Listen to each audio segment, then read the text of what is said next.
In today's video, I'm going to show you exactly how to save Inkscape projects the right way to ensure you never lose your hard work. Whether you are a beginner or looking to optimize your workflow, understanding the different saving methods in Inkscape is crucial for preserving layers, gradients, and editable text. If this video helps, make sure to hit that like and subscribe button. Let's get started. Before you actually save, ensure your work is ready and organized. If you only want to save a specific selection, you should highlight those objects first. Though keep in mind that the standard save command will capture your entire canvas, regardless of what is selected. The most important method is the standard save. To do this, simply press Ctrl+S on your keyboard. If this is a brand new file, a window will pop up asking for a location. Choose your designated folder, give your file a clear name, and most importantly, ensure the file type is set to Inkscape SVG.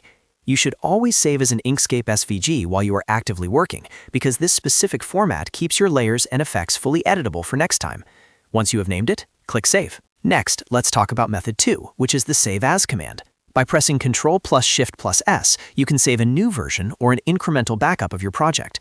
This is incredibly useful if you are about to make a major change and want to keep a copy of the current version just in case things go wrong. Now, if you need to save your project for use in other software, you'll use the export process through the Save As menu.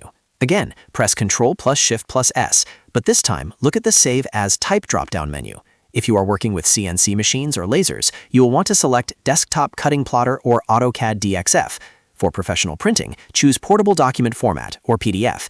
If you are preparing a graphic for a website, select Plain SVG, which cleans up the file by removing Inkscape-specific metadata to keep the file size small. To make your life even easier, Inkscape has an autosave feature. I highly recommend enabling this by going to Edit, then Preferences, then navigating to Input, Output, and finally, Autosave. Here you can set a time interval so Inkscape saves backups automatically in case of a crash. Speaking of crashes, if the software ever freezes, check your user folder for an emergency save file, typically found in your App Data local folder on Windows. One final tip: if you have imported external images into your project, they might be linked rather than part of the file. To make sure they stay in the document when you send it to someone else, go to Extensions, then Images, then click Embed Images before your final save. To recap your shortcuts, Ctrl+S for a regular save, Ctrl+Shift+S for Save As, and Ctrl+Shift-E if you want to export as a PNG image. And that's it. You've successfully learned how to save and protect your Inkscape projects professionally. If this video helps, make sure to hit that like and subscribe button.